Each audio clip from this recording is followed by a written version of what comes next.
The night Thomas Whitfield realized he had lost everything, he was wearing a tuxedo that cost more than his first car. He was sitting in the third row of a charity gala in downtown Chicago, surrounded by 2,000 people in formal dress, beneath chandeliers that threw broken light across the ceiling like scattered diamonds.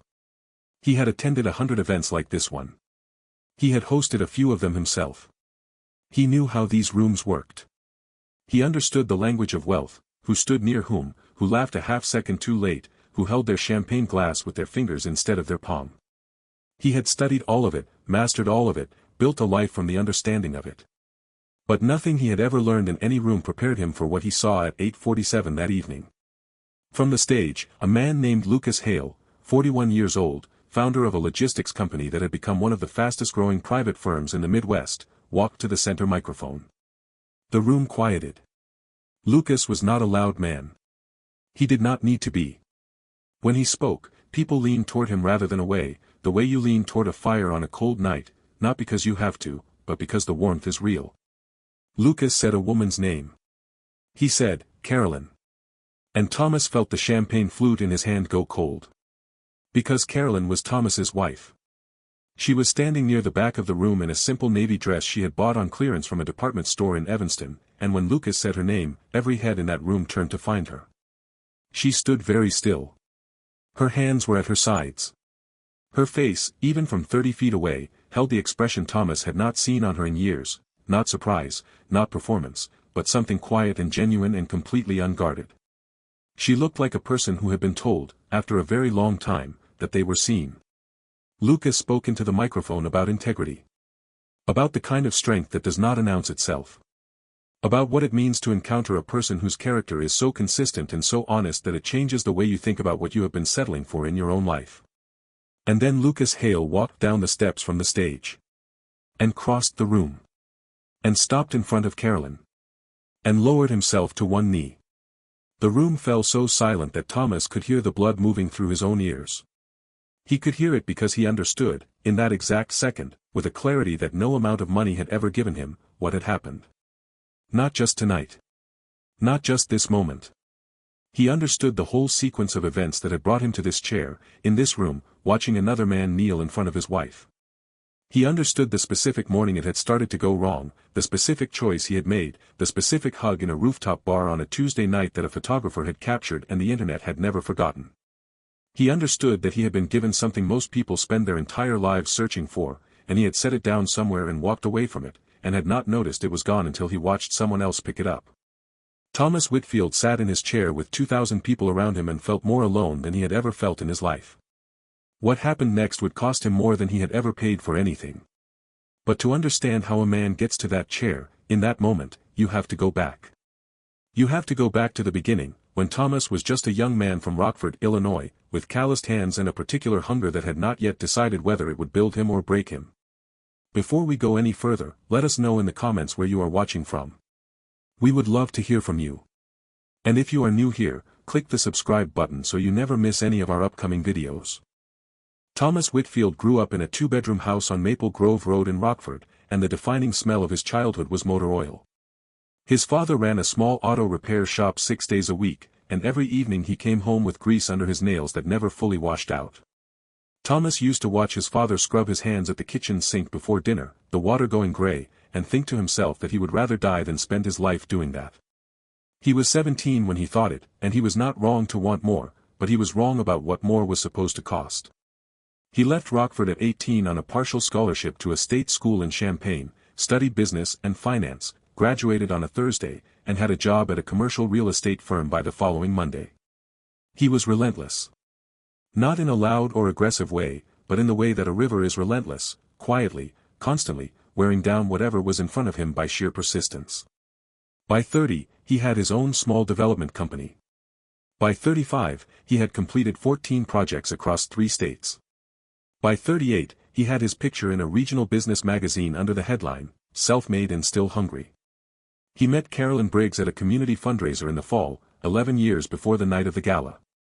She was volunteering at a table near the entrance, wearing a rust-colored sweater and pouring coffee into paper cups and talking to an elderly woman with the kind of attention that most people reserve for people they need something from. Thomas had walked past that table 4 times before he admitted to himself that he was walking past it on purpose. Carolyn was not for money. Her father had driven a school bus for 30 years. Her mother had worked as a receptionist at a dental office until her knees gave out. She had paid for her own nursing degree in installments, working weekends at a hospital in Waukegan, and she carried herself with the particular steadiness of someone who had learned early that no one was coming to hand her anything. Thomas found this more attractive than anything else about her, and that was saying something, because everything about her was worth noticing. They dated for 2 years. They were engaged for 7 months. They married on a Saturday in April at a church in Evanston that held 200 people, and every single seat was full, and Carolyn's father cried during the vows in a way that was completely silent, not a sound, just tears moving down his face, and Thomas had thought, standing at that altar, that he was the luckiest man who had ever stood in that particular spot. For the first 3 years, he was right. They lived in a modest house in the northern suburbs while the business grew. Carolyn kept her nursing position. They cooked dinner together on Sunday evenings and argued about small things and made up easily and knew each other's friends by name. They were the kind of couple that other couples admired without quite being able to identify why. It was not the house or the clothes. It was the specific quality of ease between them, the way they occupied a room together as if the room had been arranged for them personally. Then the business crossed a threshold.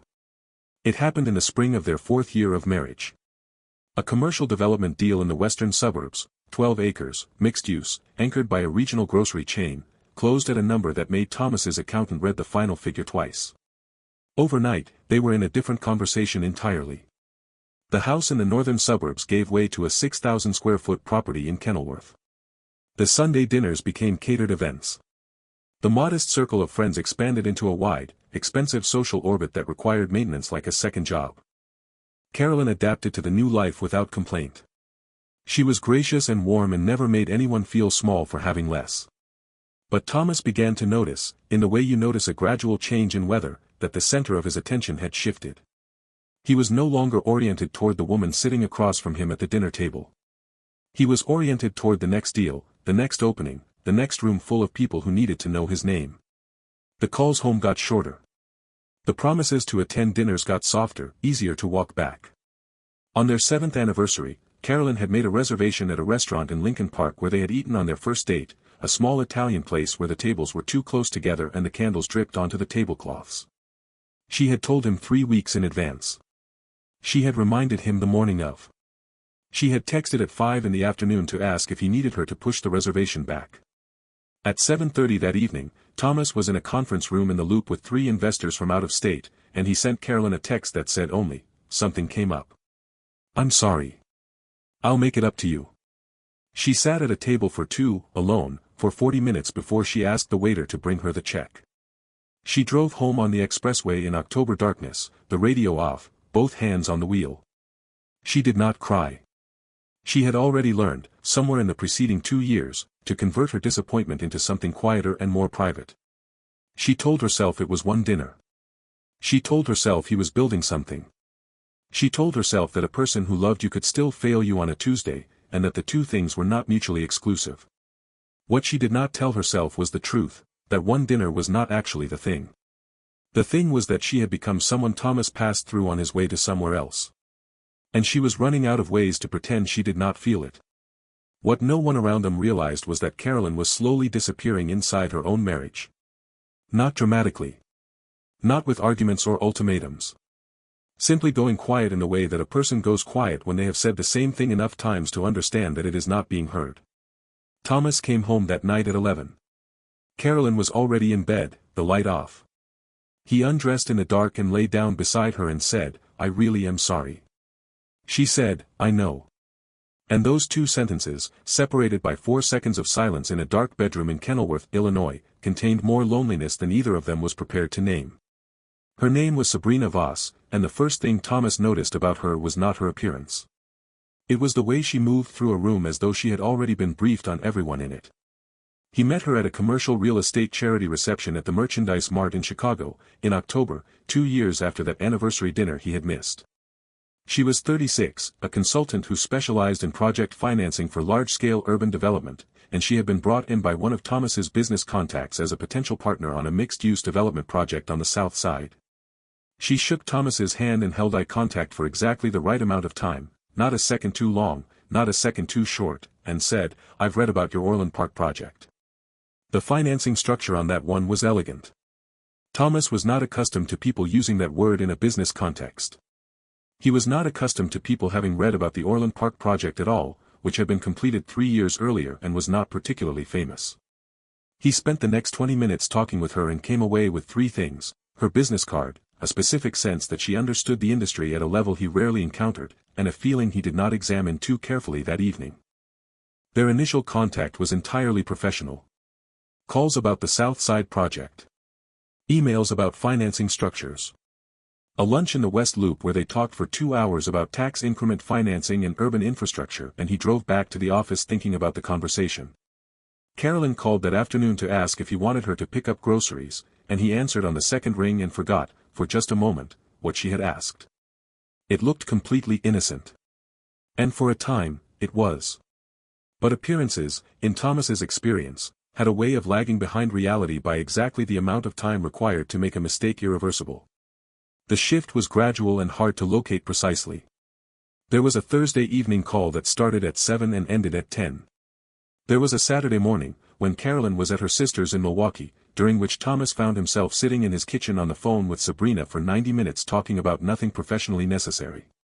There was a text message she sent one Sunday that said only, "You always know the right question to ask," and he read it twice and then set his phone face down on the counter. He told himself these were the natural rhythms of a productive professional relationship. He told himself that Carolyn's quietness was a choice she was making, that he had tried to be present, that the marriage had drifted into a plateau that was nobody's specific fault. He told himself all the things a person tells themselves when they are moving toward something they know they should not move toward and do not intend to stop. Meanwhile, Carolyn was doing what she had always done. She got up in the morning and made coffee and went to work at the hospital in Evanston where she had transferred her nursing position after they moved. She visited her father on Thursday evenings in the Wilmette Assisted Living Facility where he had moved the previous spring. She came home and cooked dinner that Thomas often was not there to eat and put the leftovers in the refrigerator in labeled containers because it was something she had always done and she did not know yet how to stop doing the small things that had once made a home feel like a home.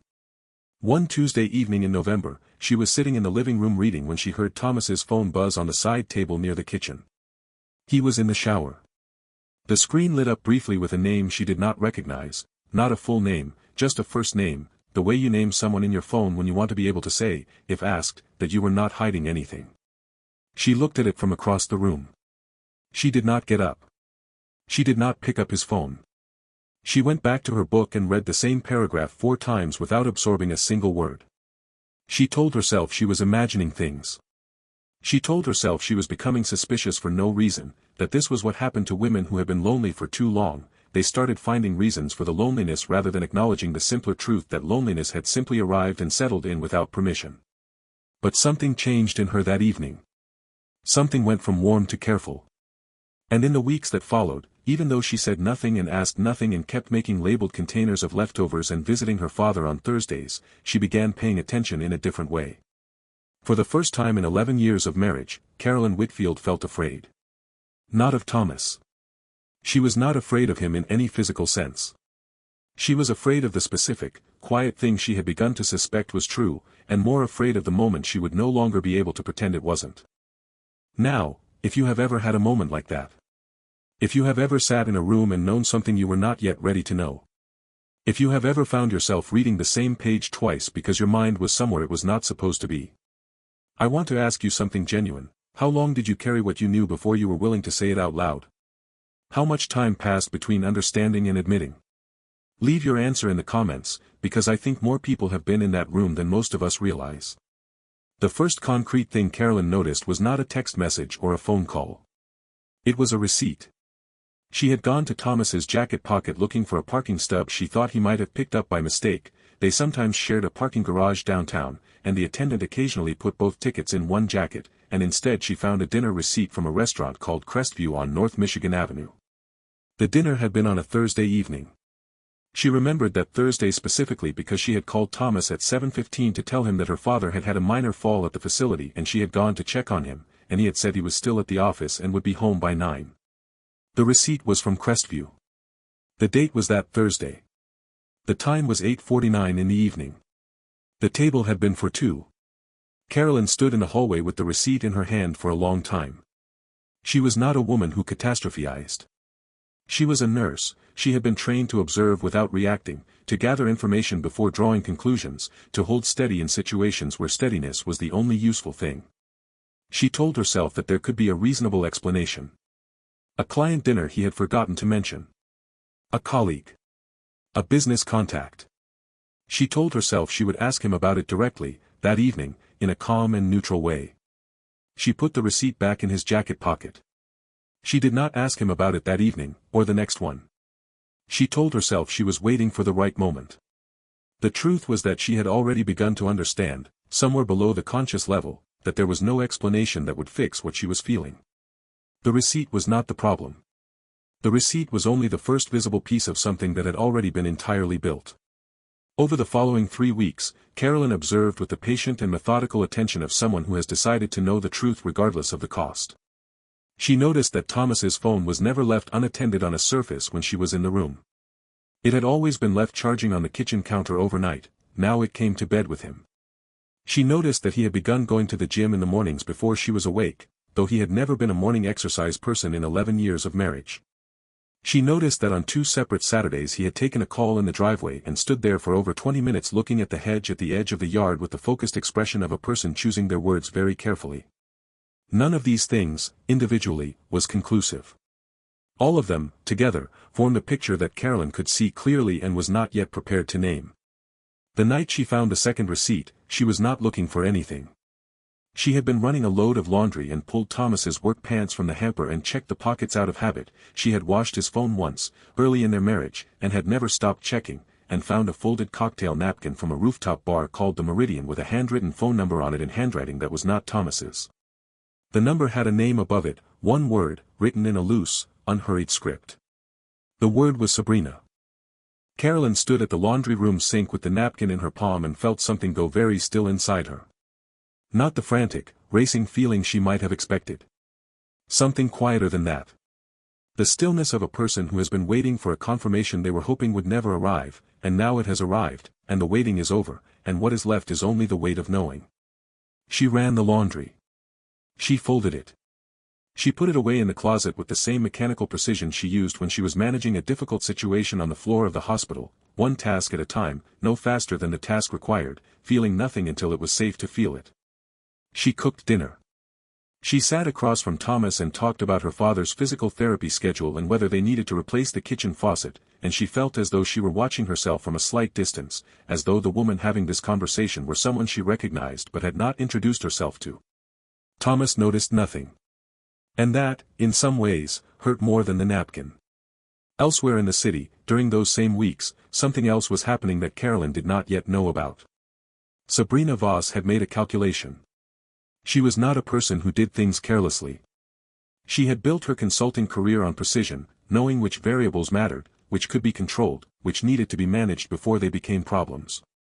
She had identified Thomas Whitfield as someone worth her specific attention 18 months earlier, not in a predatory way, or not entirely. There was genuine mutual interest, genuine intellectual connection. She was honest enough with herself to acknowledge that. But she was also honest enough to acknowledge that she understood exactly what she was doing and had made a decision to continue doing it.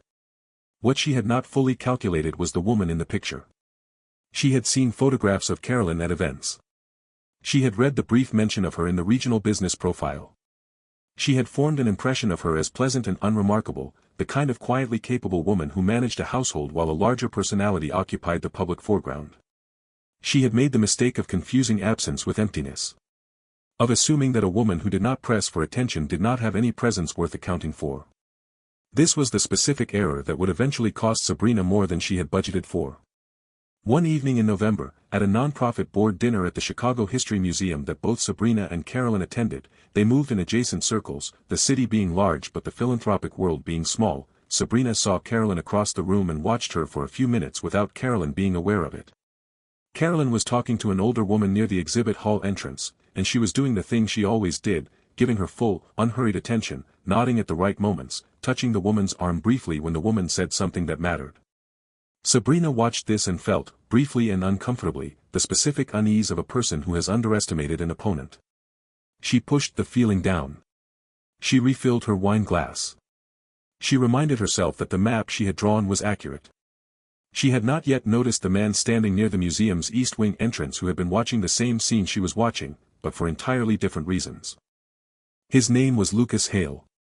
He was a board member of the nonprofit hosting the event, and he had known Carolyn Whitfield for about 4 months. They had met through a hospital fundraising committee she had joined the previous spring, and he had been struck, from the very beginning, not by anything dramatic or immediate, but by the specific quality of her consistency. She was the same in every room. That was the thing. Some people were one version of themselves in the public eye and another version in the quiet corners, but Carolyn was the same person at the committee table as she was talking to the coat check attendant, and in Lucas's experience that was rarer than it had any right to be. He was not pursuing her. He was clear with himself about that. She was a married woman and he was not a person who failed to honor that fact.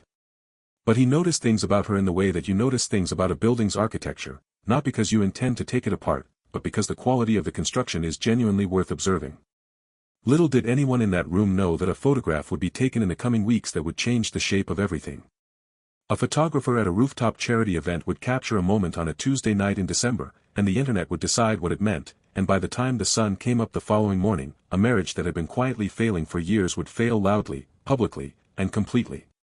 The hospital fundraising committee met on the second Monday of each month in a conference room on the 4th floor of Evanston General, and the meetings usually ran 90 minutes and left everyone feeling reasonably useful and slightly hungry because they always started at 6 in the evening before anyone had eaten dinner. Carolyn had joined the committee a year earlier, partly because the hospital's development office had asked and partly because she needed something to do with Monday evenings that was not sitting in a large, quiet house waiting for a husband who was increasingly somewhere else. She had not framed it that way to herself at the time. But she was honest enough, looking back, to recognize the shape of her own motivation. Lucas had been on the committee for 3 years. He had been brought in because his company had made a significant donation to the pediatric oncology unit and the development office had asked him to stay involved in an advisory capacity. He took the role seriously in the way that some people take obligations seriously, not loudly or performatively, but by actually doing the reading and showing up prepared and following through on what he said he would do. The first time they really talked, it was over the committee's coffee maker in the small adjacent kitchen, in October, while the chair was still setting up the projector.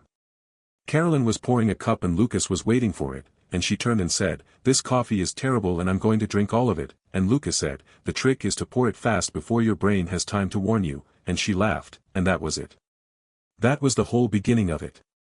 Terrible coffee and a joke about not thinking too hard. Over the following months, they established a kind of quiet, easy acquaintance that develops between two people who sit near each other in the same room once a month and have the same low-grade sense of humor about the same low-grade annoyances. They talked about the committee's budget. About the pediatric unit. About a documentary they had both apparently seen on PBS about the history of American hospitals. They talked the way people talk when they are not yet trying to impress each other, which is the most honest way two people can talk. Lucas noticed, gradually and without making anything of it, that Carolyn had the specific habit of asking questions she already knew the answer to, not to test people but to give them the experience of being heard arriving at something rather than being handed it. He noticed that she remembered things, small, specific things, the name of his company's logistics coordinator, the fact that he'd mentioned his mother was from the South Side, the committee member's daughter's recital she had heard mentioned in passing 2 months earlier. She stored these things not as social currency but as the natural extension of actually listening. He also noticed, around January, that she laughed less frequently at the committee meetings than she had in October. Not obviously. Not in a way that anyone else would have catalogued. But he noticed. He noticed because he had been paying attention without meaning to for long enough that the baseline was established. He did not say anything about it. That was not his place and he knew it. He did not ask questions that crossed the line of their easy, once-a-month acquaintance. But he was aware of it the way you are aware of a change in the air pressure before weather arrives. Something in the system had shifted. He could not have told you what it was. He simply knew it had. Meanwhile, across the city, Thomas and Sabrina had crossed a line that had been approaching for months. It had not happened suddenly or dramatically. There was no specific moment of decision, no evening where Thomas stood at a crossroads and made a clear choice. It happened the way most failures happen, incrementally, with each small step making the next one slightly easier, until the distance between where you started and where you were standing was so large that looking back at it was vertigo-inducing. By February, Thomas was spending 2 evenings a week away from the house with explanations that were technically plausible but no longer bothered to be convincing. He had arrived at the dangerous comfort of a man who believes his wife has stopped noticing. He was wrong about that. He was wrong about it in the specific way that complacent people are always wrong, not through ignorance but through the willful decision to stop checking. Sabrina, for her part, understood exactly what they were doing and allowed herself to believe it was sustainable. She was good at managing the complexity of it. She was organized. She was careful about her digital footprint. She had thought through most of the angles. Most of them. On a Tuesday evening in late February, Thomas and Sabrina were at a rooftop bar called the Meridian on North Michigan Avenue, celebrating the close of the South Side development deal. It was a real celebration, professionally earned, and the champagne was real, and the sense of shared accomplishment between two people who had worked hard on something and seen it through was real. Thomas was more relaxed than he had been in months. The project was done. The pressure was off. The city was lit below them and the air was cold and clean, and he was laughing at something she had said. And then Sabrina said something about the deal, something triumphant and genuine, and threw her arms around him in a hug, the spontaneous kind, the kind that happens between people when a long, difficult thing finally resolves. And Thomas hugged her back. Neither of them noticed the man with the camera 3 tables away. He was a freelance photographer who had been hired by a regional business publication to capture the city's after-hours social scene, the events and openings and gatherings where Chicago money collected outside of working hours.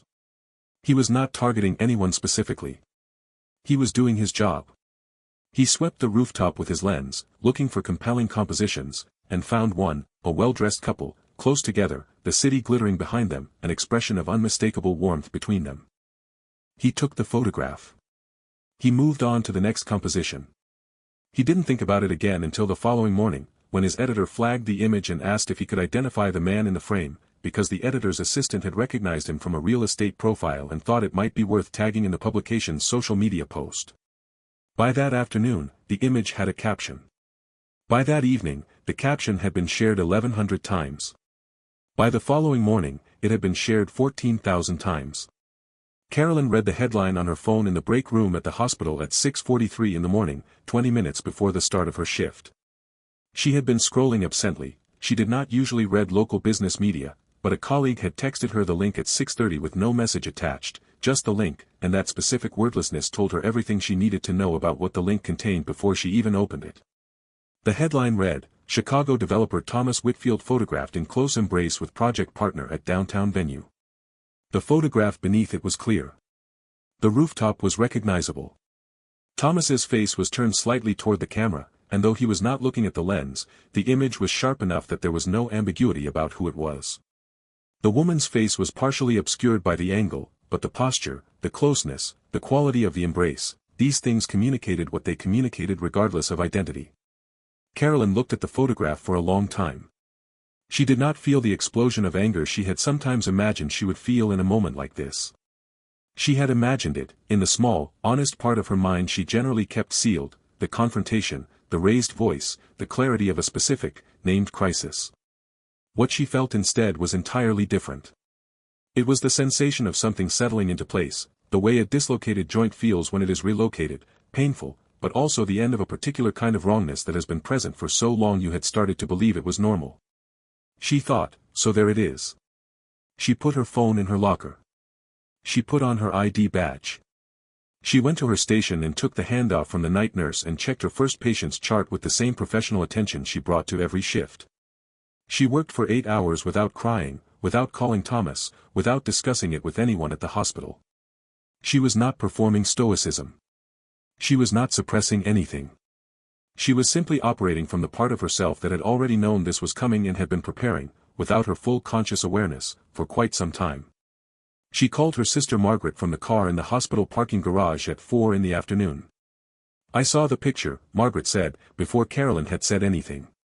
I know, Carolyn said. There was a long silence on the line. The kind that exists between sisters who have known each other long enough to understand that filling silence is not always the same thing as offering comfort. Then Margaret said, Are you okay? And Carolyn said, I'm not sure that's the right question yet. And Margaret said, What is the right question?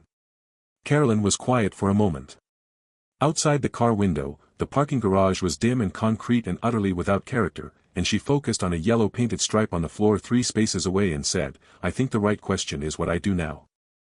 What she was thinking, in the silence before she said that, was this: she was thinking about a morning in their 3rd year of marriage, before the money had changed the shape of everything, when Thomas had been sick with a winter flu and she had brought him soup in bed and he had looked up at her from the pillow with the specific, unguarded expression of a person who knows they are completely cared for, and he had said, "What did I do to deserve you?" And she had said, "Nothing yet, but I'm keeping a list," and they had both laughed, and the soup had gotten cold, and it had not mattered at all. She was thinking about that morning. She was thinking about the distance between that morning and this parking garage. She was thinking about how a person who had once looked at her like that had arrived, by inches, at a rooftop in February. She was thinking about whether she had done everything she could have, whether there was a version of events where she had held on harder or spoken more directly or been less willing to absorb the distance as though it were weather. She was thinking that she would never know the answer to that, and that not knowing was part of what she was going to have to carry. She was also thinking that she was 39 years old and still had most of her life ahead of her, and that the version of herself who had driven to that restaurant alone on their anniversary and sat at a table for 2 and quietly asked for the check deserved better than to do that for another 10 years. She said out loud, to Margaret, "I'm going to be okay." And she meant it. Not yet, not today, not without a great deal of difficult work. But as a directional fact. As a commitment to a version of herself she was already beginning to see, out ahead of where she was standing. Thomas came home that evening at 7. He had clearly been preparing what to say. He sat down across from her at the kitchen table and said, "I know you've seen it." She said, "Yes." He said, "It's not what it looks like." She said, "Thomas." Just his name, said in a particular way that has no precise definition but that any person who has been married for 11 years to a specific other person will understand immediately. It said, "I am not going to do this with you. I know what I know. We are past the part where explanations are useful." He stopped talking. She told him she needed him to stay somewhere else for a while. She was very calm. She did not raise her voice.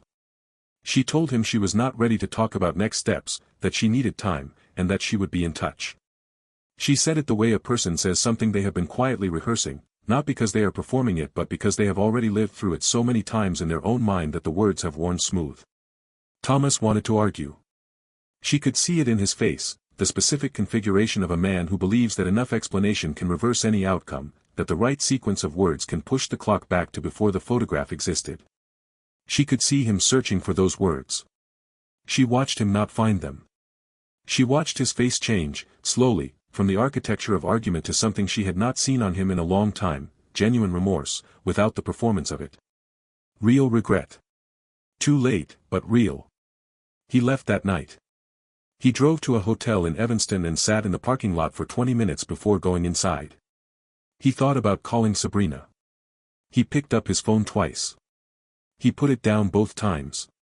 He sat there in the Evanston parking lot in late February with the car running and the heater going and thought about a Sunday morning years ago when he and Carolyn had driven to a diner in Wilmette and shared a booth and drunk bad coffee and not done anything remarkable, just been together in an unremarkable diner in an unremarkable morning, and he had felt, in that completely ordinary moment, that he had everything. He could not locate, precisely, the moment he had stopped feeling that. He could only locate where he was now. He got out of the car. He went inside. He requested a room with a city view because he was a man who had always upgraded automatically, out of habit, out of the particular need to always be in the better version of the room, and the self-awareness of this specific habit, in this specific moment, landed on him as quietly devastating. He sat on the edge of the hotel bed and stared at the carpet. Now, here is something I want to ask you directly, because I think this story touches something that almost everyone has experienced in one form or another. Have you ever watched someone fail at something that mattered, not from cruelty but from inattention? Have you ever been on either side of that, the person who drifted, or the person who was left standing at the table? What do you believe a person actually owes the people they made commitments to, when the cost of honoring those commitments gets higher than they expected? I am asking sincerely. I would like to know what you think. Leave it in the comments below. The photograph continued to circulate online for the following week. A local gossip site picked it up and added speculation. A real estate industry newsletter mentioned it briefly before deleting the mention. A few people who knew Thomas socially called to ask if he was all right in the coded way that people call to ask if you are all right when they already know you are not. Sabrina sent Thomas 3 texts over the following 4 days. He read all of them. He did not respond to any of them. This told both of them something, though what it told each of them was different. Carolyn went to visit her father on Thursday evening, as she always did. She sat with him for 2 hours and they watched a game show and drank the good coffee she always brought from the Italian grocery in Evanston, and he said, at one point, "You look tired, Carolyn girl," which was what he had called her since she was 4 years old. She said she was fine. He said, "You don't have to be fine yet." She leaned her head against his shoulder the way she had as a child, and he patted her hand once, and neither of them said anything else about it for the rest of the evening, and somehow that was exactly the right amount of conversation. The Hargrove Foundation Gala was held on the first Saturday of May at the Grand Ballroom of the Intercontinental Hotel on Michigan Avenue, and it was the kind of event that the Chicago philanthropic world treated as a fixed point in the calendar: 2,000 guests, national media presence, a runway of charitable commitments announced from the stage over the course of 4 hours, and a dinner that cost $1,200 a plate and was consistently described as worth every penny. Thomas attended because he was on the foundation's donor roll and because declining would have required an explanation he was not yet prepared to give. He had been living at the hotel in Evanston for 2 months by then. The separation had not been announced publicly, though the silence around his and Carolyn's joint social appearances was audible to anyone paying attention. He had resumed contact with Sabrina once, briefly, in March, and it had clarified nothing and resolved nothing and left him feeling worse than the silence had. He had not contacted her since. He sat at table 7, center of the room, surrounded by people he knew professionally and liked less than he used to. He drank 1 glass of wine and left it at 1 because he was monitoring himself carefully these days, in the specific way of a man who has recently come to understand that his judgment cannot currently be fully trusted. Carolyn was at table 14, near the side wall, with a group that included 2 of her hospital colleagues and a woman named June, who was on the foundation's board and had been a quiet, consistent source of support over the preceding months. Carolyn wore a simple navy dress. She was not performing anything, not composure, not sadness, not the careful brightness that some people adopt at public events after a private difficulty. She was simply there, in the way she was always simply there. It was this that made her visible. Lucas Hale was on the program as the evening's second speaker, representing the Foundation's Infrastructure Committee. He had been asked to give a 5-minute presentation on the committee's initiatives for the following year. He had prepared the remarks. He had rehearsed them twice. He had arrived at the Intercontinental at 6, 90 minutes early, and spent 40 minutes in a quiet corner of the hotel lobby thinking about whether what he was considering doing was something he should actually do. He had been thinking about it for 3 weeks. He had not told anyone except his older brother Raymond, who had listened to the whole thing over the phone one Sunday morning in April and then said, in the deliberate way Raymond had always had of saying important things, "Lucas, I've known you your entire life, and you have never once done anything in your life for a reason you weren't comfortable saying out loud. So say it out loud. What is the actual reason?" And Lucas had sat there on his couch in the Sunday morning light and said, out loud, that he had met someone whose quality of character made him want to be a better version of himself, not through effort or ambition but simply through proximity to the example she set, and that he had been paying attention to her situation for several months and believed that the situation was reaching a kind of resolution, and that he did not want to let resolution settle into silence without having said what he had to say. Raymond had been quiet for a moment. Then he said, "And you're going to do this at a gala in front of 2,000 people?" Lucas said, the setting seemed appropriate to the seriousness of the intention. Raymond said, "You know she might say no." Lucas said, "I know." Raymond said, "You good with that?" Lucas said, "I've thought about it." "Yes." Raymond said, "All right, then. Don't wear the gray suit. Wear the navy." Thomas saw Lucas take the stage at 8:41. He had not been paying close attention to the program. He had been having a quiet, functional conversation with a business contact at his table about a zoning issue in the River North Corridor, but something about the quality of the room's attention when Lucas stood at the podium made Thomas look up. Lucas did not begin with the Infrastructure Committee presentation. He set the notes on the podium and moved them to the side. He said, "I want to use my time tonight to say something that I don't think can wait for a more private moment, because the truest things often have the most to lose from being kept private." The room shifted. 2,000 people recalibrated. Lucas talked about integrity. Not as a concept or a value proposition, but as a practice he had watched a specific person maintain under conditions that would have eroded it in most people. He talked about what it meant to encounter someone who was the same in every room, not because they had constructed a public self worth maintaining, but because their private self was simply worth being. He talked about what it felt like to spend a year paying attention to someone without agenda, and to arrive at the clear and settled conviction that the attention had not been misplaced. He did not use Carolyn's name until the very end of the speech. But by that point, every person in the room who knew both of them had understood for over a minute. Thomas understood from the first sentence. He felt the champagne flute go cold in his hand. He set it down. He did not move. His table companion, sensing something, fell silent. Lucas said, "Carolyn." Every head turned. She was standing near the side wall, and she had gone completely still, the way a person goes still when they are receiving something they were not expecting and do not yet know how to hold. Her colleague beside her touched her arm once. She did not seem to feel it. Lucas said, "I am not asking you to make a decision tonight. I am asking you to know that someone sees you. Someone has been paying attention. Not to who you were with or what you had. To who you are. And I think that is worth saying in front of everyone who is here." Then he walked down from the stage. The room held its breath. He crossed the room in the specific silence of 2,000 people who have collectively decided not to break a moment. He stopped in front of Carolyn. And he lowered himself to one knee. He reached into his jacket pocket and produced a ring box, not dramatic, not oversized, just a small, quiet box of the kind that holds a single thing chosen with attention. He said, quietly enough that the room could not quite hear, "You do not have to say yes. But I needed you to know that someone in this world would be honored if you did." Carolyn looked at him for a long time. Thomas, at table 7, could not see her expression from where he was sitting. He could see only her profile, and the particular way she was holding herself, not overwhelmed, not frightened, but with the steady, considered quality of a woman who has been thinking clearly for a long time and is now doing it again. He felt something happening in his chest that had no clean name. It was not jealousy exactly, though there was an element of that. It was something more foundational. It was the physical sensation of understanding, without any remaining room for argument, that he had failed something irreplaceable. Not by taking it for granted, exactly. But by treating it as though it would remain regardless of what he did, the way you treat the floor under your feet as though it will always be there, until one morning it isn't, and then you understand what floors are actually for. Sabrina Voss was seated at table 22, near the back of the room, having attended as a guest of a separate foundation contact. She watched the scene with an expression that no one at her table could read, and that she herself, if asked, would not have been able to accurately describe. She had not anticipated this.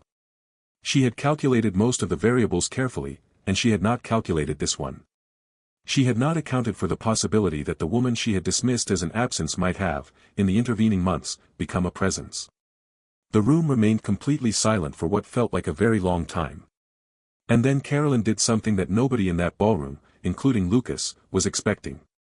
She reached out and very gently closed the ring box. She held it in both hands for a moment. And then she said, clearly enough for the nearest tables to hear, "I am not ready to say yes or no to any man right now. What I am ready to say is that I am not finished finding out who I am without someone else's life organized around mine." The room erupted. Not in the chaotic way of a scandal, but in the specific, rolling sound of 2,000 people recognizing something true. Lucas looked up at her from his knee and his expression, and this was the detail that would be reported the next morning by the 3 journalists who happened to be close enough to see it. His expression was not disappointment. It was respect. Clean, clear, unhurried respect. He nodded once. He rose. He put the ring box back in his jacket pocket. He said, quietly, "That's the right answer." And he meant it. The room applauded for a long time. Before the final act begins, I want to stop here and ask you something I think about a great deal. When someone is truly wronged, when real harm is done to a real person by someone who made real promises, do you believe that justice, as it happens in actual life, ever truly matches what was lost? Not in courts or legal proceedings, but in the full human accounting of things. What does a fair outcome actually look like, when the damage is not financial but relational? When what was taken was not money but years, trust, the specific version of a person's life that could have been? I am genuinely asking. What do you think justice looks like in a situation like this one? In the weeks following the gala, the unraveling of Thomas Whitfield's public life was not dramatic. It was quiet and thorough and moved at the pace of real consequences, which is always slower than the pace of the mistake that caused them. Sabrina Voss ended their involvement by text, 4 days after the gala. The text was professionally worded and contained no ambiguity, and Thomas read it 3 times, sitting in the Evanston hotel room that had become, by this point, a place where he kept his suits and his toiletries and very little else of himself. He did not respond. There was nothing to respond to. The situation had arrived at its natural conclusion, which is what situations that are built on compromised foundations always do eventually. 2 weeks later, a commercial development partner in Indianapolis declined to renew a working agreement they had maintained for 6 years, citing, in the language of the official letter, a desire to reassess strategic relationships. Thomas understood what that meant. The photograph had done its work in circles beyond the social. The business world, for all its apparent tolerance of human complexity, has a particular sensitivity to the appearance of instability in the people it relies upon. Caleb, a colleague from his early Rockford years who had risen alongside him and occasionally consulted on projects, called one Thursday morning and said, without preamble, "Tom, I need you to be honest with me. How bad is it?" Thomas said, "I don't know yet." Caleb said, "That's not good." Thomas said, "No. It isn't." They stayed on the phone for a while, mostly in silence, the way men who have known each other for 30 years sometimes do when words are not adequate and they are both aware of it. The house in Kenilworth sat on the market for 3 weeks before Thomas made the decision to take it off. He was not ready to sell it. He was not sure what he was ready for. He drove past it one Sunday morning, he had not been inside since the night Carolyn asked him to leave, and sat at the curb and looked at the front of the house where his life had been structured around the wrong things for too long and felt something he had no word for. Not grief, exactly. Not regret, though that was part of it. Something more like awe, which is not the right emotion for a man sitting in a car looking at a house he owned, and yet it was the honest one, awe at the distance between who he had been and who he had become, and at how smoothly and invisibly the one had become the other. Carolyn stayed in the house. Thomas had arranged this through their attorneys without being asked to, which was noted by her attorney and, later, by Carolyn herself, as the first unambiguous evidence that some part of Thomas was still operating from the values he had started with, even if those values had been buried under years of accumulation. The divorce proceedings took 6 months, and they were handled with the kind of mutual quietness that comes not from indifference but from 2 people who have known each other well enough and long enough to spare each other the theater. There was no acrimony. There was, on both sides, a deep and bone-level exhaustion that had less to do with the legal process and more to do with the years preceding it. Their attorneys met. Documents were exchanged. Agreements were reached. It was painful in the way that the ending of something real is always painful, not because it is violent but because its opposite once was, and the distance between then and now is not abstract. Carolyn signed the final papers on a Tuesday morning at a law office in Evanston, in a conference room with a view of the street, and when the paralegal offered to call a cab for her she said she would prefer to walk. She walked 6 blocks north to the lake and stood at the edge of the water for a long time. It was a gray October morning, the lake dark and cold and enormous, and she stood there until she felt the specific kind of settle that comes after a decision that needed to be made has finally been made completely. She called her father. He picked up on the second ring, as he always did when she called, because he had always treated her calls as the most important event currently happening in his world. She said, "Dad, it's done." He said, "Good girl." She said, "I'm going to be all right." He said, "Carolyn girl, I have never not known that." She stood at the edge of the lake and looked at the water and felt something loosen in her chest that had been tight for a very long time. It was not happiness yet. But it was the feeling of a room after the window has been opened. Lucas Hale called her 2 months after the gala, once the divorce had been filed and the appropriate time had passed and he had spent those intervening weeks continuing to be exactly what he had been before the gala, present on the committee, reliable, showing up with bad coffee jokes and the same grounded, unhurried quality of attention she had always found in him. He said, "I know you said you weren't ready. I want you to know that hasn't changed anything. I'm not going anywhere." She said, "I know." He said, "I just wanted to make sure you knew." She said, "Lucas." He said, "Yeah." She said, "The coffee tomorrow morning is going to be terrible." He said, "I'll bring the good stuff." She laughed. It was the first time she had laughed like that, freely, without monitoring it, in what felt like a very long time. She did not say yes that day. Or the next week. Or the next month. What she said, eventually, in her own time, with the deliberate pace of a woman who had learned the cost of moving through her own life in accordance with someone else's timeline, was something she said not from need or desperation or the compressed urgency of someone afraid of being alone, but from the calm, well-considered place of someone who had done the full accounting and found the numbers to be honest. What she said was, "I would like to find out. There is something I want to tell you, as we come to the end of this story, directly and without ornamentation. Most of us will never be in a ballroom in front of 2,000 people when the shape of our life changes. Most of us will be in parking garages, or at kitchen tables, or in the front seat of a car outside a hotel in February, or on the phone with a sister who already knows before we say a word. Most of us will be doing something ordinary when the ordinary thing reveals itself to be the most consequential thing that has happened to us in years. What this story is really about is not the photograph, or the gala, or even the proposal. Those are the surface events. The story underneath is about something more durable and more difficult to name, the cost of treating the people who love you as though their presence is guaranteed.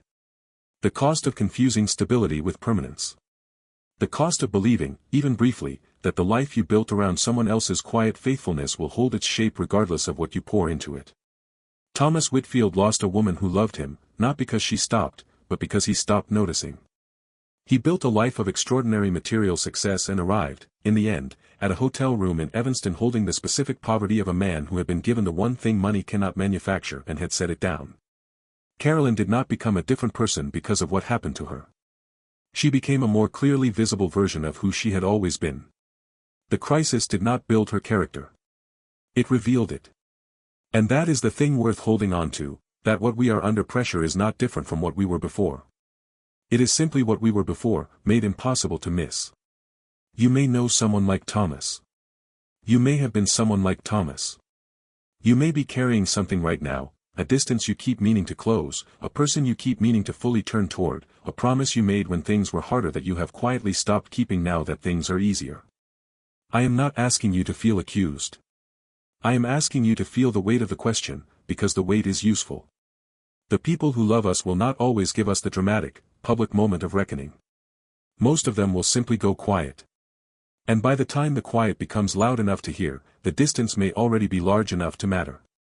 Hold the people you love with the same attention you gave them when you were still afraid of losing them. Because the fear was never the wrong instinct. It was the arrival of comfort that made it feel unnecessary.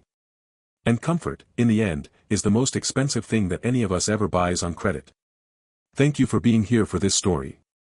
If it made you think of someone, or something, or some version of yourself you have been meaning to revisit, tell us in the comments. We read every one. And if you are not subscribed yet, this is the moment to do it, because there is another story coming that begins where this one ends, and it is about a man who threw his wife out of the house on a Tuesday morning without knowing that she had built something extraordinary that he could not have imagined. That story is coming soon. We will see you there.